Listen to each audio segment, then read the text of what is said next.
This is ContraZoom. where we go back and forth about film. I'm Dakota Arsenault. And I'm Jeff Bulmer. This is our first episode of Season 12, and we are starting things off with another fantastic interview that Jeff conducted.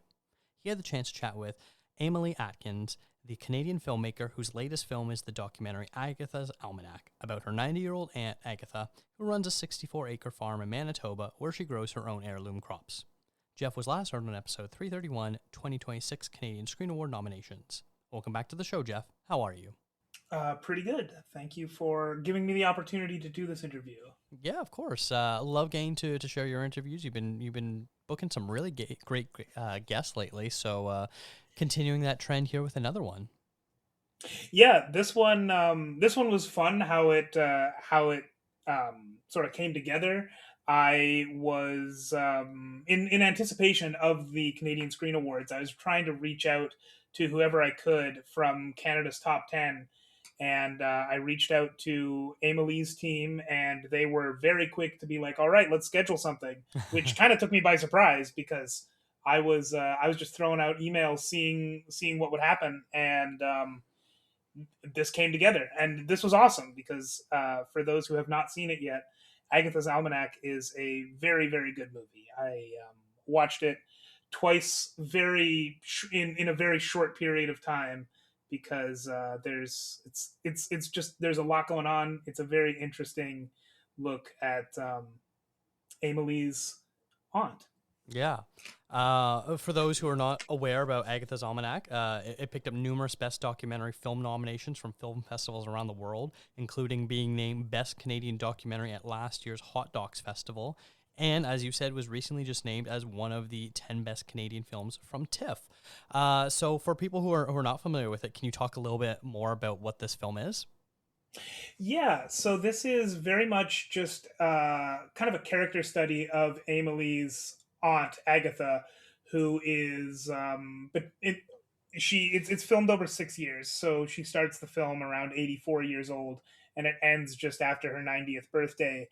And she maintains an old family farm. I think it definitely belonged to her parents. It might have belonged to her grandparents before, where she grows watermelons and beets and all sorts of other crops. So Amalie just kind of goes there over the course of 6 years and asks her questions, sort of films her life, and gets all of these interesting insights from a 90-year-old woman who has lived quite a lot. I imagine, from what I gather, this was shot on 16 millimeter film. Is that correct? That is correct, Okay. and we talk about that quite a bit at the end, actually. Yes, of course. I imagine that gives us like a really cinematic feel too, because I'm sure the natural beauty of this Manitoban farm, shot on film, and this such a lively character that Agatha is, it probably really made for a very visually striking film. Would you agree with that?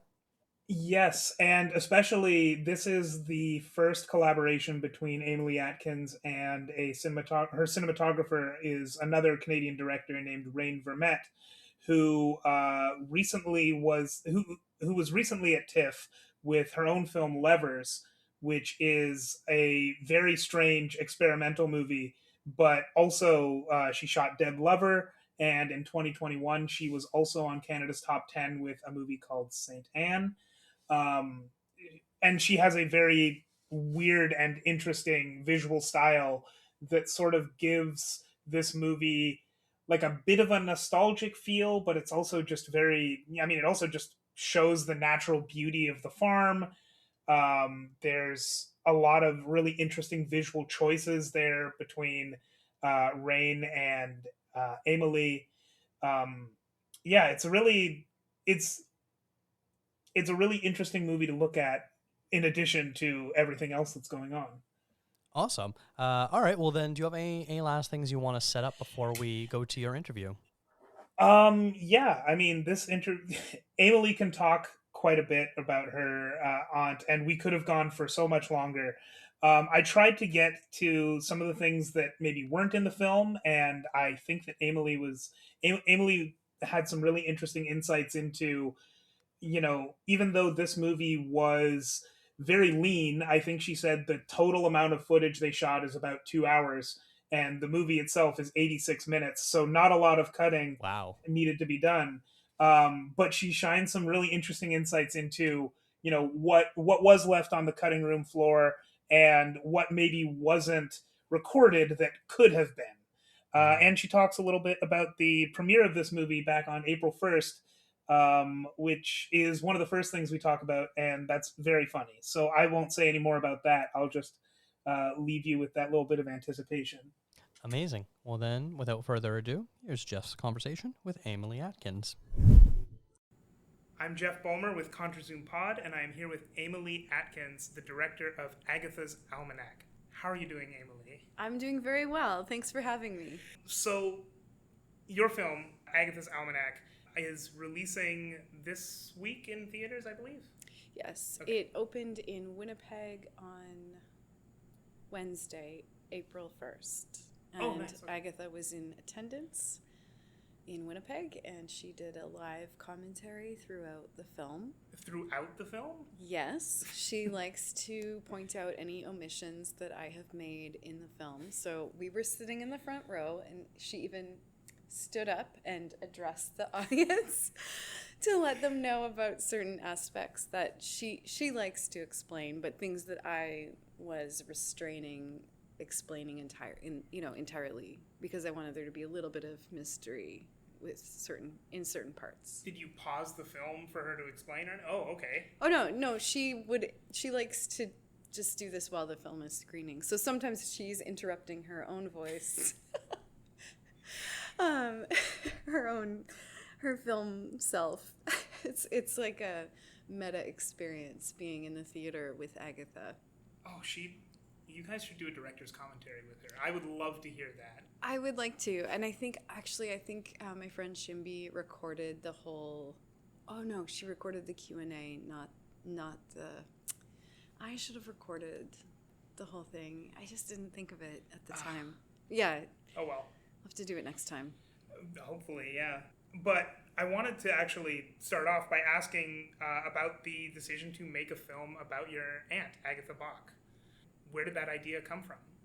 It emerged out of another project that I was doing. I had been working on two films. I had worked on two films. They're two 25-minute long films shot on 16mm film that were set up as an installation in a gallery. The two films were running on film loops, and they were pairs. So I was very interested in these pairs of sisters. And so Agatha and her sister make an appearance in the Diamond Eye Assembly, which is the first out of those two films. And so I went to the farm and I shot with her and my Aunt Amalie in a scene where she layers on. The scene is set up where Emily is shelling peas and Agatha is there putting on apron after apron after apron after apron until she's got about 40 aprons layered on, and then Emily helps her tie the aprons. At some point she leaves the house and goes on her way. And so she's playing the character of this grandmother or matriarch within this world of women. And so it's a fiction film. So the farm where she lives was my grandparents' farm, and she's continuing to live there in the summers. And so shooting in that space, in that house with Agatha, I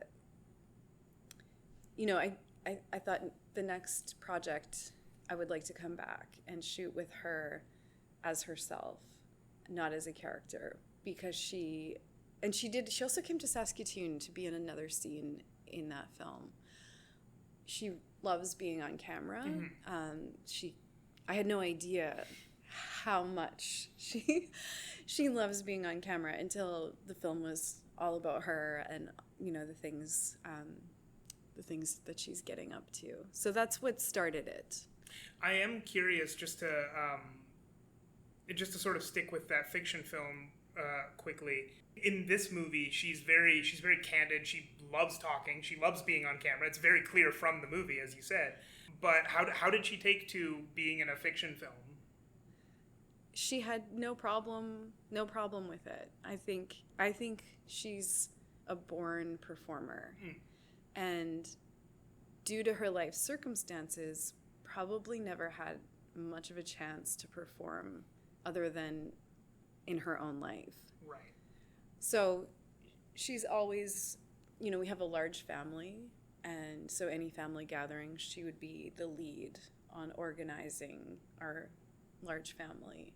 And so that role is performative in a lot of ways. So growing up, I would witness her running the show, directing the show, right? She's a director and performer. Right. So sometimes she was directing me in the film. So sometimes it was more of a collaboration than me directing her. She would direct me what I was allowed to shoot or where, you know, what we should be shooting. There's a few scenes in the movie that sort of that feel exactly like that. The first one I'm thinking of is there's a scene where you shoot her doing exercises. I want to say it's like basically it's 2 rubber bands that she puts around her ankles and then does some like walking against the wall. And at the beginning of that scene, she seems a little frustrated. She says, "Oh, I think I wrote it down somewhere. I just want to do what you initially said that you wanted to do." If you want the exercises, then do the exercises. You don't do something else. Yeah. Let's not waste time. Yeah, that just stuck with me. It's a funny scene, but I guess it's I can think of one other, but there's only a few scenes that made it in of her kind of directing you to, and I guess like, is there more of that I guess I'm trying to get at, you know, what is that collaboration with your aunt like? You know, as not quite co-directors, but almost in a way. Yeah, I think sometimes she would think of me as a niece.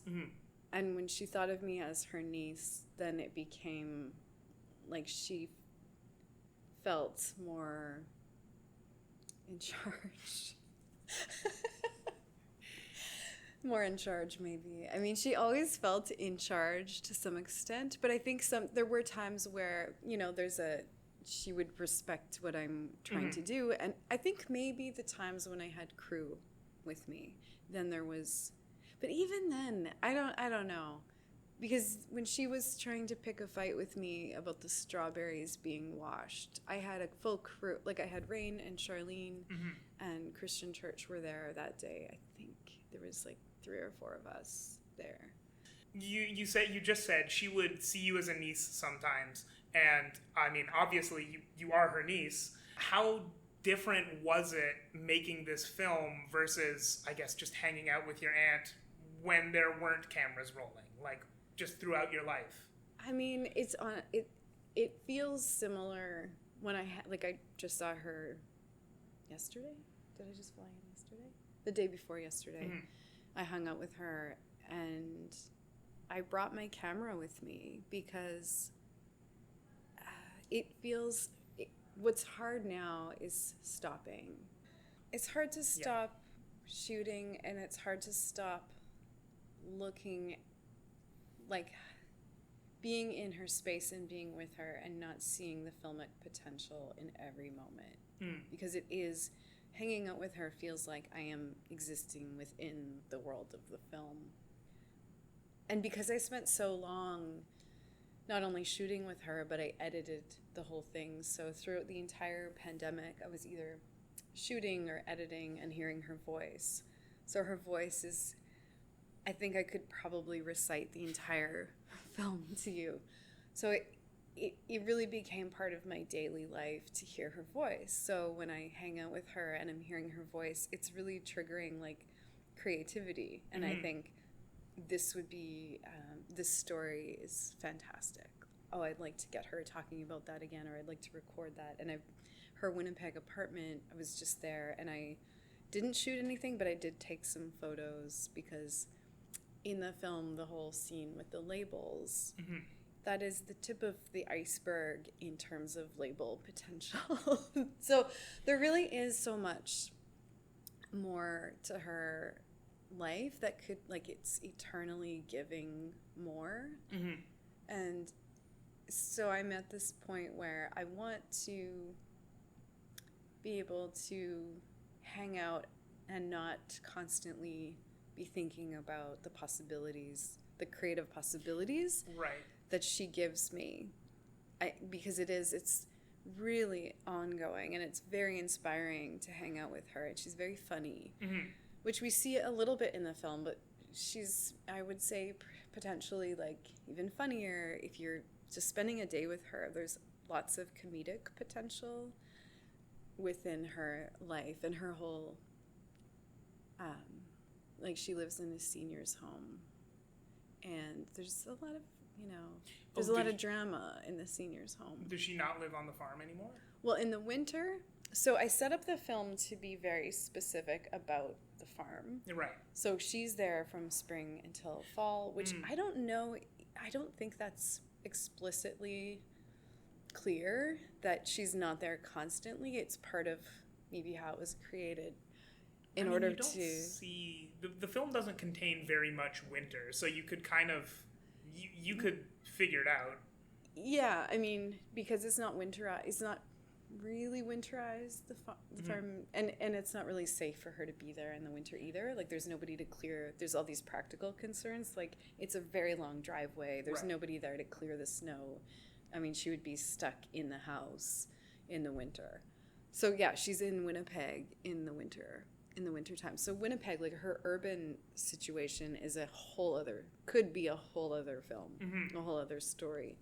So it's almost impossible to spend time with her and not be thinking about these other possibilities. But it is, it's also okay to move on, and I'm working on some other projects now too. So that's helping. Right. She's such a character, even just from the film. I mean, I've seen the movie twice now, so I've spent 3 hours with her, which is a fraction of the time that you spent with her for this movie, even just for this movie. But there's already so much there. I have so many questions about her life. I'm going to ask you some of them, and Sure, yeah. I don't know how many. There's definitely more, but I guess one thing that stuck with me is I actually grew up in a not in a religious family, but in a pretty religious area, and I noticed it didn't come up that often, but in one scene, it's all about Agatha's her romantic encounters throughout her life. 3 of them, at least. Oh yes. And the first one is it was a man who was a Catholic, but she's a Christian, so they could never be. She knew right away it was never going to work out because the faiths are different, and religion doesn't come up explicitly that much outside of that in the film, but clearly that is something very important to her. So I wanted to sort of touch on that, and that it was something I noticed is very important to Agatha, and I wanted to know if that sort of plays into. I mean, it certainly plays into her life, but you just ask a little bit about that.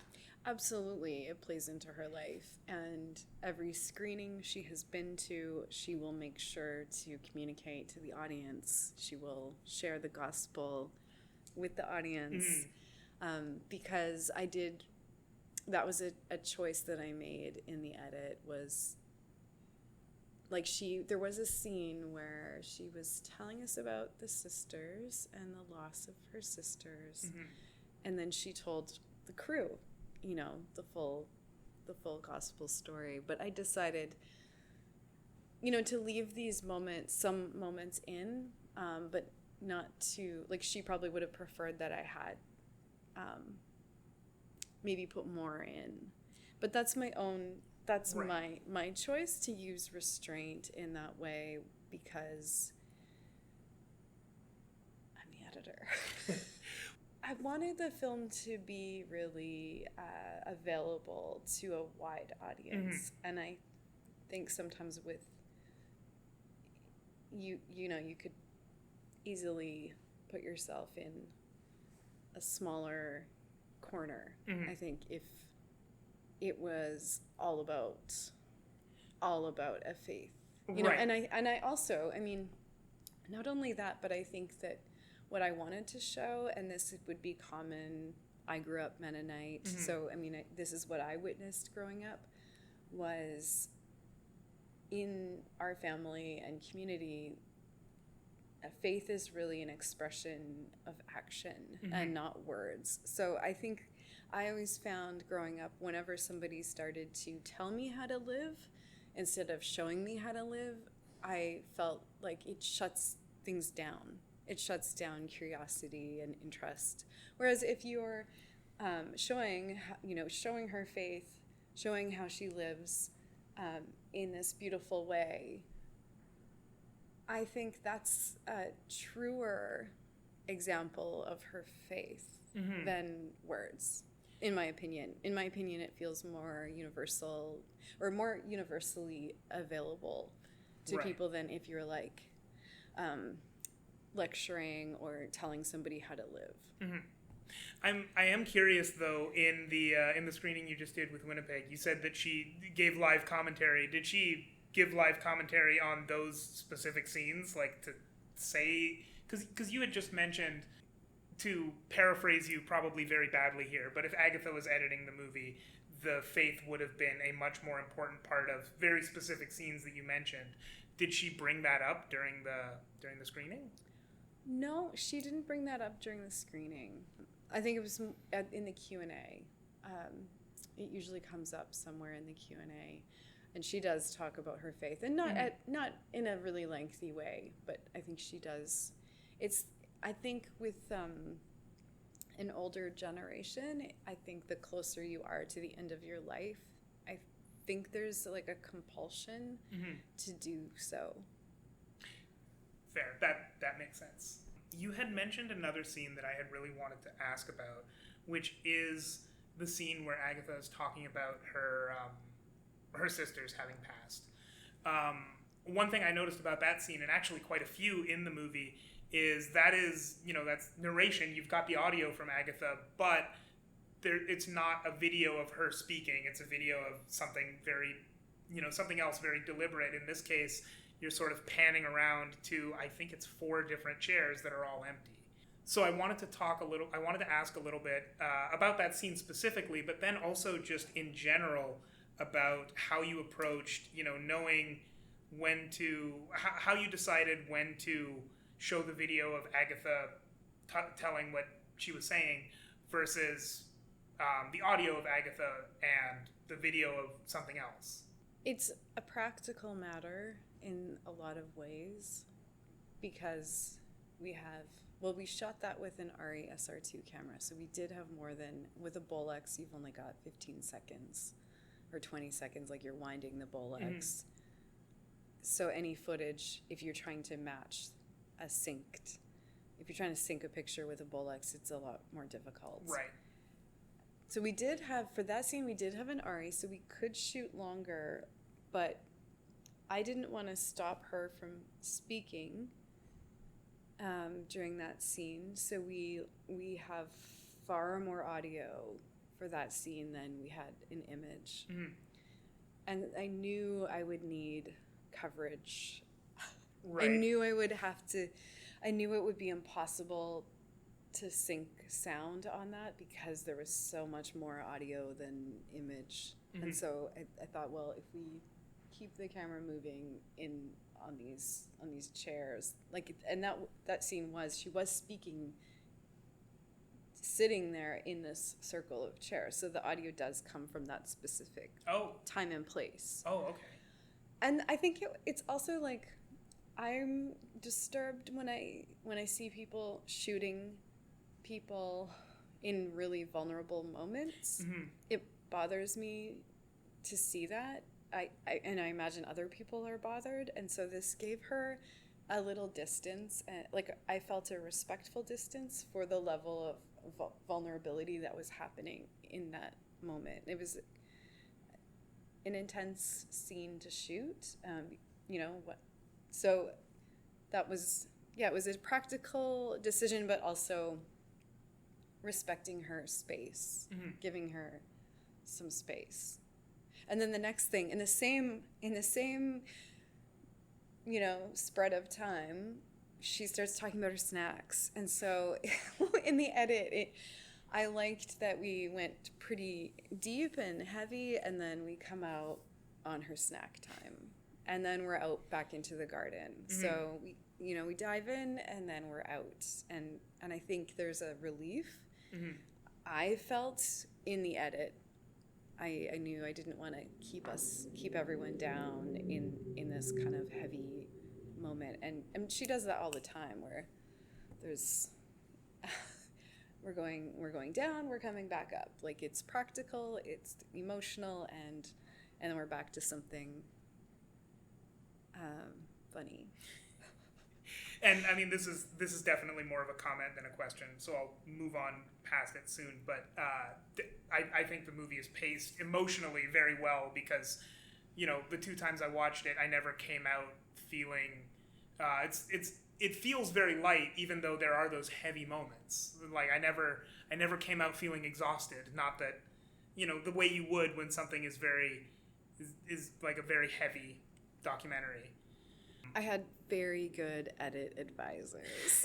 I really did. Because sometimes, I mean, there was a cut that was too much. There was more death stories that at one point I had them all together in the same span. And Rain, I sent it to Rain. She watched it a few times. And that edit, I thought, oh yeah, I'm going to really pull this. Like, it was my intention to put all these hard things in one section.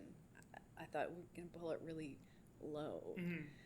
She watched it and said, you know, it was a real downer.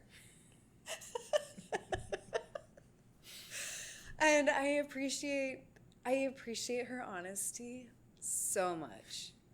So much, because then I fixed it. And I took out some of the deaths and I separated, I think, yeah, because she also talks about the death of her mother with the black death quilt scene. She's talking, and I originally had that together with all the sisters, because there was a point that I had to let go of, which to me was such an interesting coincidence, and I think you don't understand it anymore because I changed the edit for the better. The fact that her mother, her sister, I think another sister, or was it her mother and her mother's mother died on the same day, but like decades apart.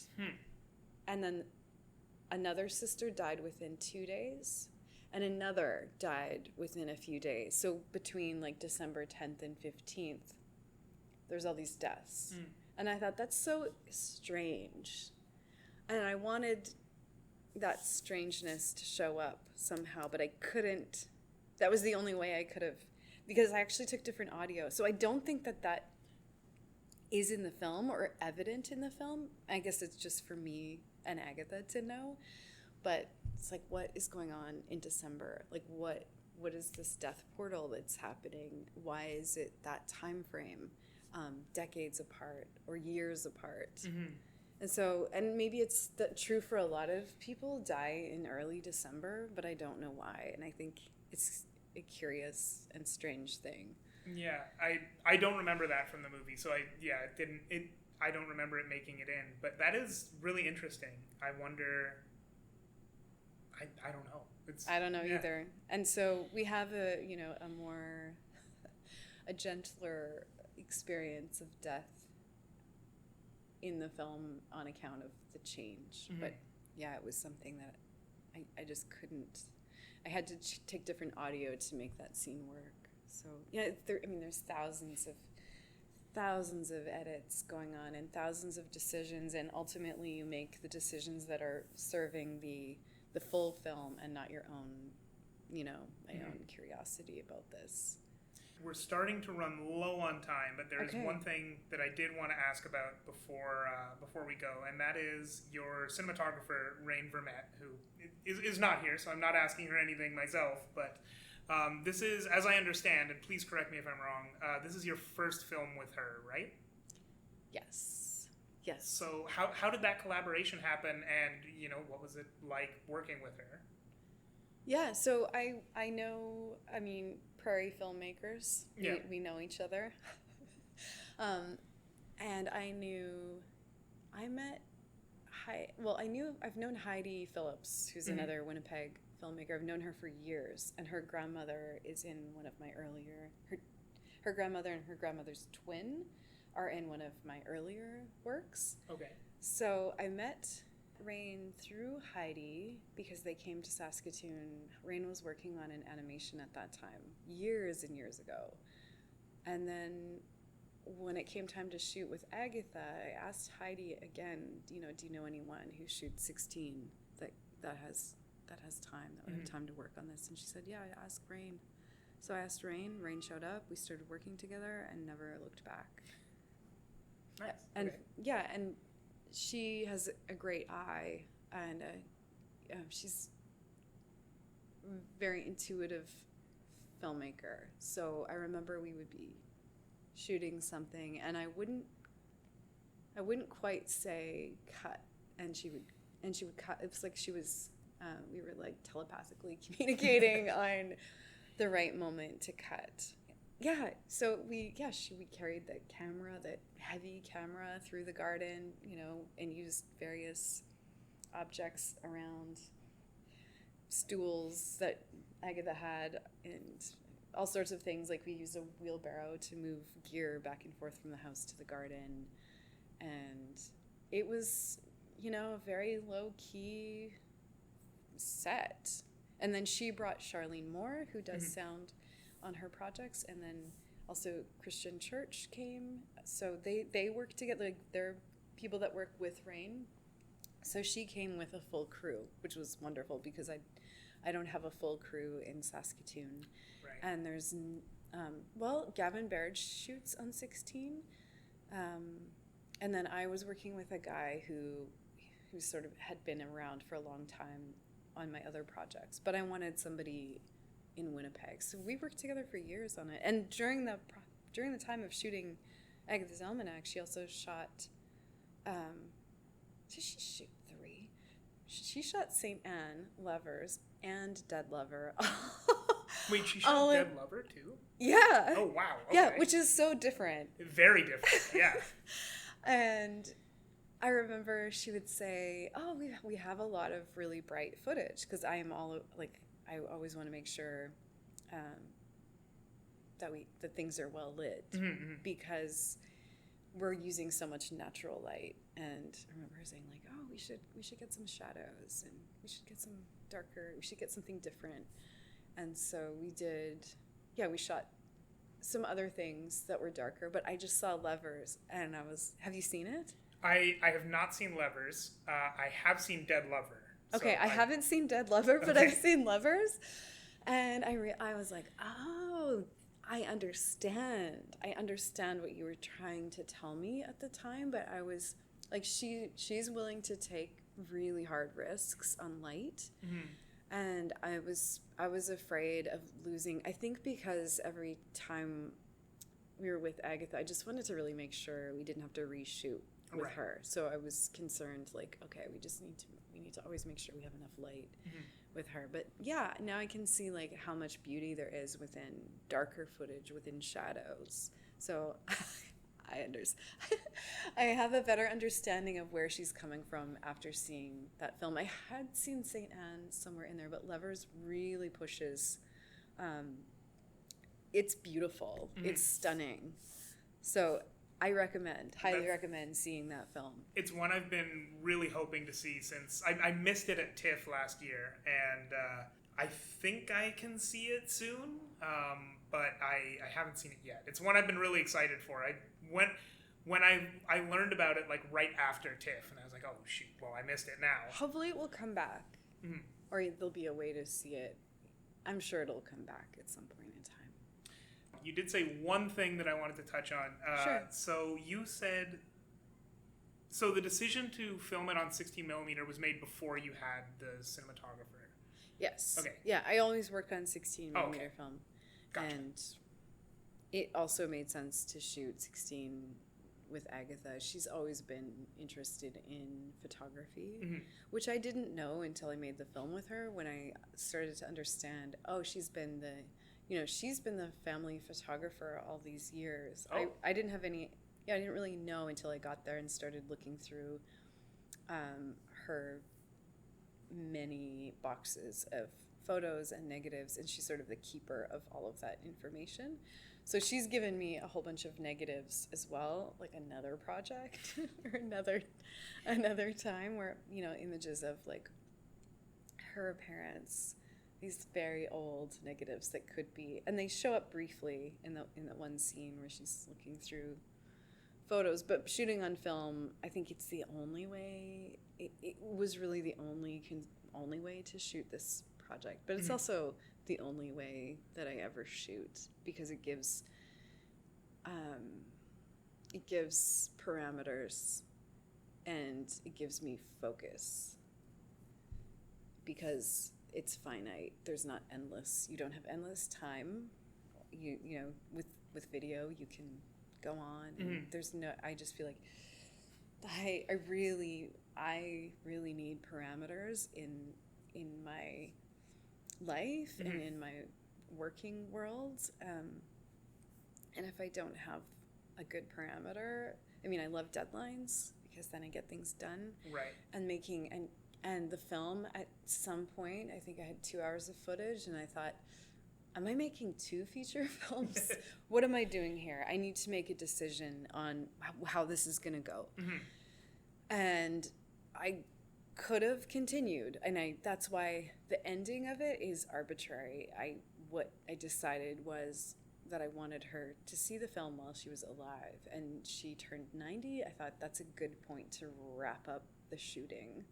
I shot a little bit at her 90th birthday, and then I did shoot a little bit more that fall.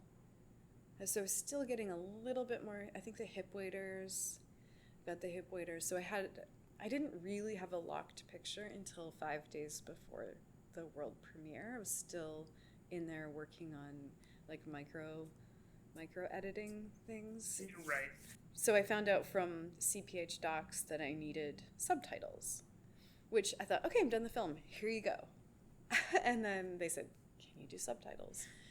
And people were like, AI can do the subtitles for you. Well, but like AI didn't work, because she would like bypass AI every 5th word. Right. So I ended up just like writing it all out. But then also, you know, you can do a lot with the timing. And so with the I didn't want the words to spill over onto the next scene. So that's where my editing, I'd be like, okay, let's just pull this out a little so the word can fit on the same frame. It got intense with the right. The micro editing was intense on the subtitles. So yeah, the deadline of it's going to be showing and there's a premiere, it has to be done. That helps me to finish. And it's the same with, you know, with film, you have just under 3 minutes, whatever it is, 2.5, depending on your frame rate, you know, how much footage. It's the same amount of film. So yeah, it's the same amount of time, whether you're shooting at 24 or 62 frames, right? It's the same. It just feels longer. Anyway. I'm sorry, I can't help with that. Yeah, it's okay. I'll do the math. The point is, it's going to end. The roll of film is going to end. So each shot has to be set up in a way that you're happy with that shot. You know, you're pleased with what you see, and you're not going to go and do it 5 times. You're going to probably, at most, if you need extra, you might go back and do it twice. Right. But I have certainly shot films that are all one take only. Like before I knew about handles, where you just have a little bit more at the beginning and end. In my first film, I would shoot 3 seconds and 3 seconds and 3 seconds. So the pacing was 3 seconds all the way through the entire thing. So with Agatha's Almanac, we had the luxury of the ARRI, which you could take these longer shots, which to me felt quite luxurious. You know, Agatha's walking through the whole wide shot where the tree has fallen, and then you do have that breathing room for the pacing of the film. Otherwise, it could, you know, would have potentially been choppy. Right. So the parameters, they are a good thing. Yeah, you pay attention. You pay attention to what you're looking at, what the color, the light. You know, probably double checking your light meter a few times. But then, you know, you're ready and you hopefully get what you need, and hopefully it turns out. So we had very little waste on the film. You know, we shot 2 hours and it's 86 minutes, so I don't know what the ratio is, but I was going to ask about that. I imagined there was so much footage for this, but really just 2 hours. I think so. Yeah, there's not a lot that didn't make it in. You know, and what didn't make it might be like extra from the same footage. There's not really, I'm trying to think if there's any whole dropped scenes. Not really. Wow. But one thing you mentioned there is endless time, which we also don't have. I Right. think we are pretty much at the end of this. So thank you so much, Amalie Atkins, for talking to me, and congratulations on your film. You can see Amalie Atkins' film Agatha's Almanac currently playing in Winnipeg at the Cinematheque until April 15th. It is currently also playing in Toronto at the TIFF Lightbox on April 9th and at the Hot Docs Cinema on April 11th. And in Vancouver, it'll be playing April 10th, 11th, 12th, 14th, and 16th at VIF Center, and April 18th and 19th at Lochmaddy Studio Theatre. After we wrapped up that interview, we actually realized that we had forgotten to talk about one thing that is very important to the current release of the film. So I turned my microphone back on, and we got just a few more minutes here explaining a fun little contest that is currently running for viewers of Agatha's Almanac. Here's Amalie Atkins once again.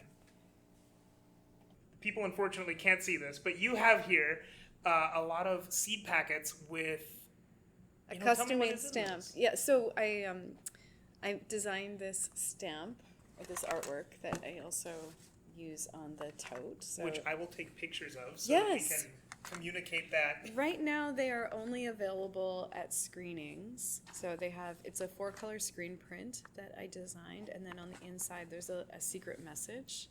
I won't reveal the secret message, but you can do a photo of the... I'll do a photo of everything but the secret message. Yeah, so those are available only... Usually I travel with 7 to 12 totes and then sell them after the screening for $40, and that helps me to keep my camera going with film. Right. And then these seed packages, so same artwork, but I made a custom stamp. So I've been stamping, here, let me open this up. I've been stamping them, and inside they have, some of them have actual seeds from Agatha's watermelons, and some are organic watermelon seeds that I bought here at a seed shop.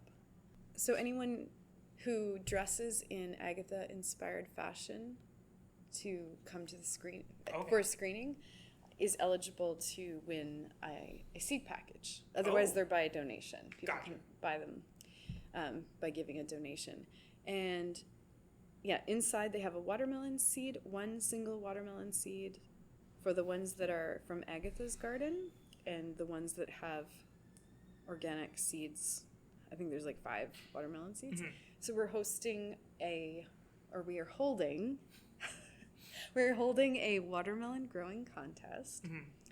Anyone who comes to a screening that gets a package can plant their watermelon and document the life of the watermelon until maybe it actually becomes a watermelon. Mm-hmm.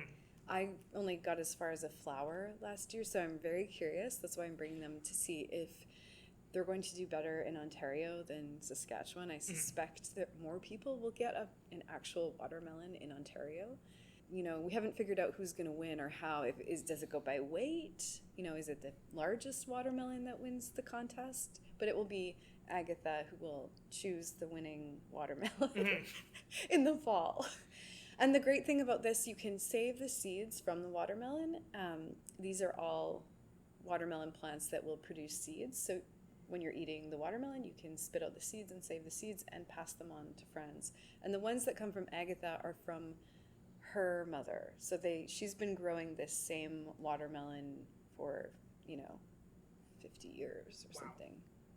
a long time. Like Yeah. she saves the seeds, replants the seeds, and continues that process over time.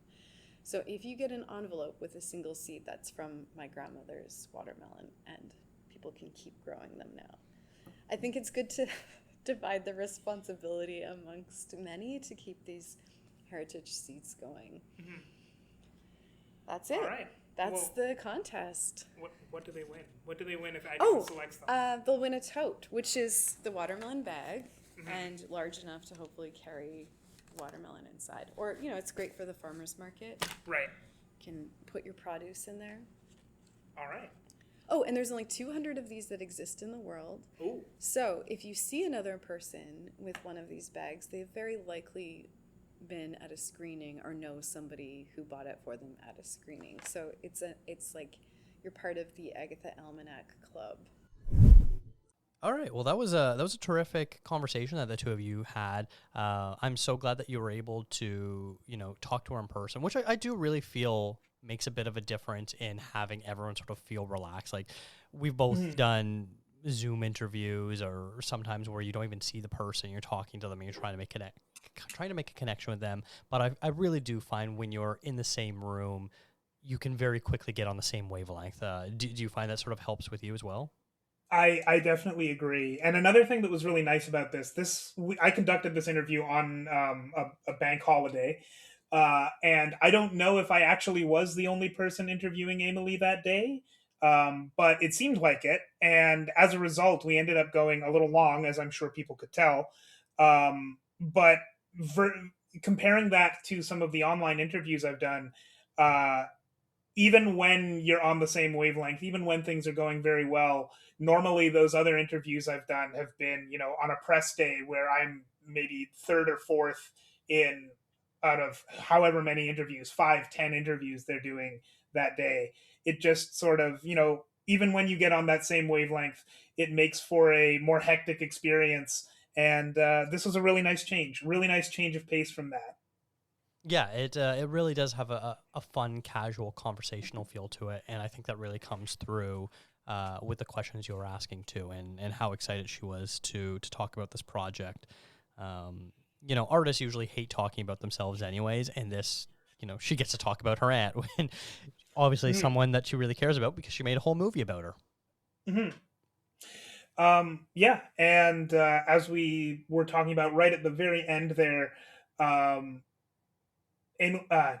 Amalie Atkins will be at a few of the screenings of Agatha's Almanac. It is currently rolling out across Canada right now it's a very limited release, but I think they are working on other dates. But when you go to those, as we were just talking about, there is a little contest. So do check that out. Follow everyone who needs to be followed on Instagram, and maybe you can win a tote bag.